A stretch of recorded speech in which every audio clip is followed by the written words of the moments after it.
regarder un texte dans le livre de Job, au chapitre 32. Job 32. Et ce texte, c'est justement bien qu'on le regarde et qu'on le lise dans la version Darby. Job 32. Alors, commençons la lecture au verset 1 pour comprendre davantage. Et ces trois hommes cessèrent de répondre à Job, parce qu'il était juste à ses propres yeux. Vous savez que Job a connu des épreuves et il avait trois amis qui sont venus pour le consoler, mais ces trois amis voulaient surtout prouver que c'était trois amis pentecôtistes. Ils voulaient surtout prouver que ce qui lui arrive, c'est parce qu'il a péché. Et Job lui-même, un autre pentecôtiste qui ne voulait pas se laisser faire et qui voulait aussi établir qu'il est juste et que tout ce qui lui arrivait dans la vie en bien, c'était le résultat de sa justice propre. Et ce débat-là a duré pendant longtemps. Et la Bible nous révèle qu'il y avait là un quatrième homme, oui. Alors s'enflamma la colère d'Éliu, fils de Barakel, le Buzite, de la famille de Ram. Sa colère s'enflamma contre Job, parce qu'il se justifiait lui-même plutôt que Dieu. Et sa colère s'enflamma contre ses trois amis, parce qu'ils ne trouvaient pas de réponse et qu'ils condamnaient Job. Et Éliu avait entendu que Job eût cessé de parler, parce qu'il était plus avancé en jour que lui. Et Éliu vit qu'il n'y avait point de réponse dans la bouche. Éliu avait attendu que... Et Éliu avait attendu que Job eût cessé de parler. Oui. Parce qu'ils étaient plus avancés en jour que lui. Et Éliu vit qu'il n'y avait point de réponse dans la bouche des trois hommes. Et il vit qu'il n'y avait point de réponse dans la bouche des trois hommes. Il n'y avait point de réponse dans la bouche des trois hommes. Oui. Et sa colère s'enflamma. Et Éliu, fils de Barakel, le Buzite, répondit et dit: moi, je suis jeune, et vous êtes des vieillards. C'est pourquoi je redoutais et je craignais de vous faire connaître ce que je sais. Je disais, les jours parleront, et le grand nombre des années donnera à connaître la sagesse. Toutefois, il y a un esprit qui est dans les hommes. Toutefois, il y a un esprit qui est dans les hommes. Et le souffle du Tout-Puissant leur donne de l'intelligence. Ça va. Il dit toutefois, parce que là, je me disais que c'est le grand nombre d'années qui va parler. C'est le grand nombre de jours qui va donner la sagesse.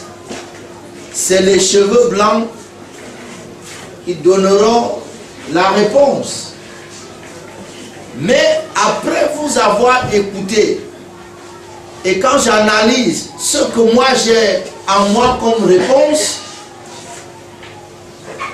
je tire une conclusion.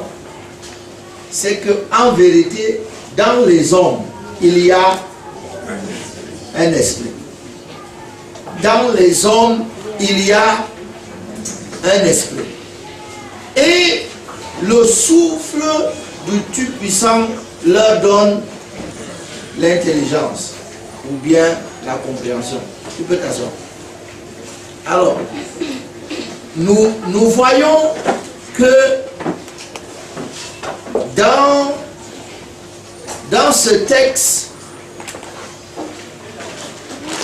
il y a deux pères. C'est-à-dire que d'une part, on a l'homme et il y a le Tout-Puissant. D'accord? Donc on parle des hommes et on parle du Tout-Puissant. Est-ce que vous me suivez? Je veux que vous regardiez le texte qu'il y a devant vous. Parce que ce que nous disons, nous le prenons dans la Bible que vous portez en main. Il a lu seulement dans la version Darby, parce que la version Darby a fait ce qu'on appelle la translittérature. Essayer de traduire mot à mot tel que c'était écrit. Il dit, j'ai cherché la sagesse. J'ai cherché les réponses. Est-ce que vous êtes là? Dans la vie, nous cherchons les réponses. Nous avons des questions, nous avons des problèmes, nous cherchons des réponses. Il dit, je me suis mis à vous écouter parce que ma conception des choses que j'avais jusqu'à ce jour et qui m'a été transmise par les générations passées, c'est que lorsque tu trouves les cheveux blancs, tu te tais. Lorsque tu trouves quelqu'un qui a un grand nombre de jours, tu te tais. Et tu attends les réponses. Et tu attends la sagesse. Mais vous savez que tout le système nous a bernés de cette façon parce que personne ne l'a jamais remis en cause. Quand tu vas à une réunion au village, on dit tais-toi, tu n'es qu'un enfant. Les enfants ne parlent pas ici. Vous savez que nous avons l'air que ça marche parce que nous avons cru que ça marche. Et que les anciens ne sont pas toujours ceux qui ont. Mais tout le monde croit au système. Tout le monde croit que c'est ça. Et donc quand tu quittes ici, tu vas au village, c'est pour écouter la vie des vieux. Écouter la vie des anciens. Mais elle lui pose un nouveau paradigme, une nouvelle façon de considérer les choses. Il dit non, ce n'est pas les jours, ce n'est pas les cheveux blancs, ce n'est pas le nombre d'années. Il y a une autre base. Vous êtes là? Vous savez que quand j'étais à l'école primaire, mon maître disait que 1 moins 2, cela ne se peut pas. Tu as fait la même école primaire que moi. Il a dit que 1 moins 2, cela ne se peut pas. Et j'ai cru. Et j'ai grandi jusqu'à arriver au collège. Mon professeur m'a dit 1 moins 2, c'est quelque chose de naturel. Il suffit qu'on sache. C'est-à-dire que là où ton maître t'avait enseigné, c'était les entiers naturels. Donc quand tu es dans les entiers naturels, 1 moins 2, cela ne se peut pas. Mais mon maître ne m'avait pas dit ça, que dans les entiers, je ne suis même pas sûr que lui-même connaissait. Mais il m'a mis dans la tête que 1 moins 2, et c'est tellement resté ancré en moi que même quand aujourd'hui je mets 1 moins 2, je sens qu'il y a quelque chose. Et voyez-vous, mon professeur m'a dit il y a les entiers relatifs. Et là-dedans, 1 moins 2, Cela se peut très bien. Il suffit seulement de trouver que la réponse est moins 1. Tu vois? Mon maître à l'école primaire m'a dit 1 plus 2 et 1 plus 1 égale 2. Et j'ai cru. Il ne m'avait pas dit que c'est seulement vrai en base 10. Il ne m'avait pas dit ça. Donc, vous voyez bien que quand on change de base, ce qu'on croyait vrai hier peut être faux ou bien insuffisant aujourd'hui. Est-ce que vous êtes là? Oui. Surtout ce qu'on croyait impossible hier. On disait cela ne se peut pas. Hein? Des fois, tu empruntes une dizaine qu'il faut chercher à rembourser quelque part avant de... Vous êtes là? Donc, Elihu dit, cette affaire que nous avons entretenue comme illusion depuis des générations, je viens de vous écouter parce que Elihu a écouté attentivement en silence quelque chose comme 21 discours de tous les anciens là. Il était là. Puisque Job a parlé. Et chacun de ses 3 amis a parlé 3 fois. Et Job a répondu à toutes les fois. Et il a parlé encore. Et ce n'était pas des petits discours. Donc, ce garçon a écouté les discours des anciens. Et il a attendu qu'ils aient fini et qu'il n'ait plus de réponse dans leur bouche. Mais quand il compare leur sagesse à la sienne, il pose une nouvelle base. Vous êtes là? Il dit, oublions les cheveux blancs. Oublions le grand nombre de jours. Oublions le grand nombre d'années. En réalité, dans les hommes, il y a un esprit. C'est-à-dire que donnons la valeur à quelque chose qui est au-dedans de l'homme, pas à ses cheveux blancs. Oui. Jusque-là, c'était la base. Comme certains d'entre nous, quand nous voulons évaluer, nous restons dans une fausse base. Nous concluons que le voisin est heureux. Parce que lui, il va au travail en voiture. C'est nous qui concluons comme ça. Mais nous ne savons pas quels sont les soucis et les troubles du voisin. Mais nous disons que le voisin, lui, au moins, la vie lui a souri. Pourquoi? Parce qu'il va au travail tous les matins en voiture. Et si on changeait de base? Et si on changeait de système d'évaluation?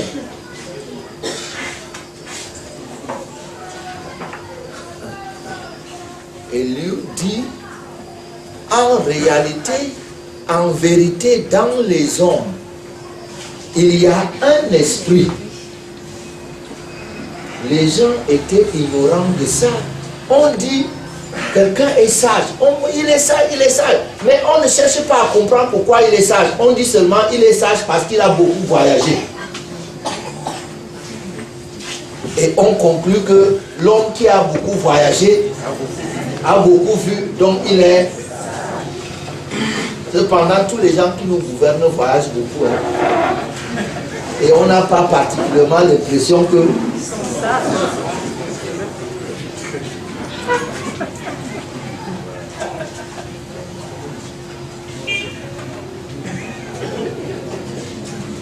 Non, moi je parle ici, je parle ici. Il ne faut pas m'amener ailleurs, je parle ici. Notre base c'est ici? Oui, notre base c'est ici. Moi je suis en classe ici, donc Est-ce que... Mais j'ai envie de faire comprendre quelque chose à quelqu'un. Lui donner une nouvelle base pour s'évaluer. Oui. Avant de te mettre dans un coin tout malheureux, essaie de te réévaluer. Que si tu enlevais les choses qui te frappent l'œil, est-ce qu'en réalité tu ne peux pas trouver des raisons d'être heureux?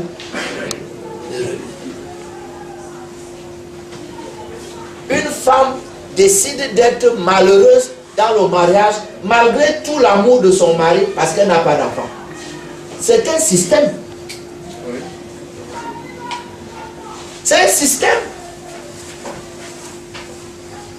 Malgré tout ce qu'elle peut avoir et tout ce qu'elle peut sentir comme satisfaction au-dedans d'elle, elle refuse. Elle dit, je n'ai pas d'enfant.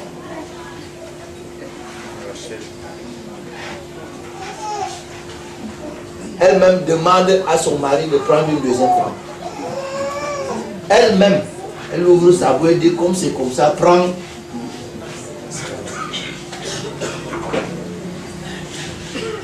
Et quand la deuxième femme arrive, elle fait un enfant, elle commence à pleurer encore que vraiment. Mais qu'est-ce qui fait que la société se comporte comme ça? C'est parce qu'on a perdu les vrais repères. Oui. Oui. Donc, Elihu dit, et j'ai dit, vous voyez que d'un côté, il y a les hommes, et il y a l'autre côté, il y a le Tout-Puissant. Maintenant, après, il dit, il y a un esprit, et il y a le souffle du Tout-Puissant. Il dit, en réalité, alors, moi, j'étais assez impressionné par ce texte-là. Parce que, pour parler de l'homme,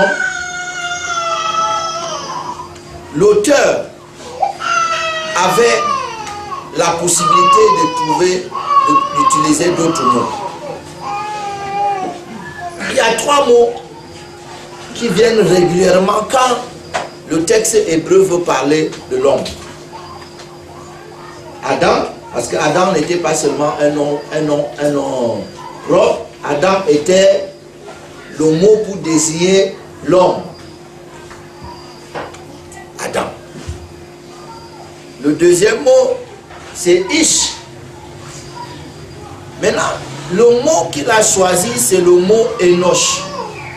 Et ce mot signifie un homme mortel. Et ça m'intéresse beaucoup. Il dit, il y a un esprit dans les hommes mortels. Vous les voyez mortels, mais en eux, il y a un esprit. Donc, il y a certes dans l'homme, en l'homme, une dimension qui meurt, mais il y a aussi dans l'homme une autre dimension. L'esprit de l'homme ne meurt pas. Les auteurs de la Bible sont clairs là-dessus. Ils retournent à la source. La Bible dit que lorsque l'homme meurt, d'ailleurs c'est une loi. C'est une loi que chaque chose doit retourner à sa source. Ça, j'aimerais que vous le compreniez, que chaque chose retourne à sa source. Si vous avez de l'argent, par exemple, pourquoi depuis... Vous savez, ce n'est pas l'Église qui a inventé les dîmes et les offrandes. Ce n'est pas l'Église. Non. Avant l'Église, Abraham même n'a pas inventé. Il s'est... Puisqu'il connaissait, en disant que je te donne toute la dîme, il connaissait au moins le mot. Est-ce que le mot a existé sans qu'il y ait la pratique? Et dans toutes les sectes, dans le monde entier où vous allez entrer, on va vous enseigner qu'il faut donner. Toutes les sectes. Toutes les sectes. Pourquoi? Parce qu'il faut qu'il y ait la loi du retour à la source. Je peux vous parler? Oui.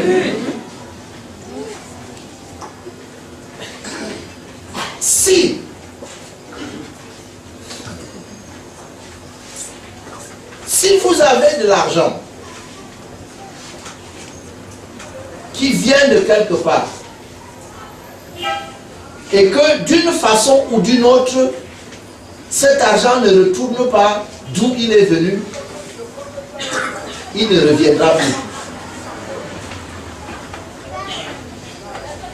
Toutes les choses retournent à leur source. C'est comme ça que la vie, parce que la vie est comme un cycle. La pluie qui tombe là doit retourner. C'est pour ça qu'il y a la vapeur, parce que la pluie vient des nuages. Elle doit retourner. Si l'eau qui est tombée ne retourne pas, il n'y aura plus de pluie. Vous savez, toutes les eaux circulent, elles retournent à la mer. Et c'est dans l'océan. Maintenant, Dieu a fait de telle manière qu'il y ait ce qu'on appelle l'hémisphère nord et l'hémisphère sud, où le mouvement des eaux est contraire. Dans cet hémisphère-ci, toutes les eaux retournent vers la mer, alors que dans l'autre, les eaux partent de la mer. Et la vie est perpétuée de cette façon-là. Et dit, la poussière retourne à la poussière. Voilà pourquoi on a inventé l'enterrement. Pour permettre à la poussière de retourner à la poussière. Pas toutes les affaires que vous avez fabriquées là aujourd'hui, tout ça. La poussière doit retourner à la poussière d'où elle a été tirée. Et l'esprit retourne à Dieu qui l'a donné.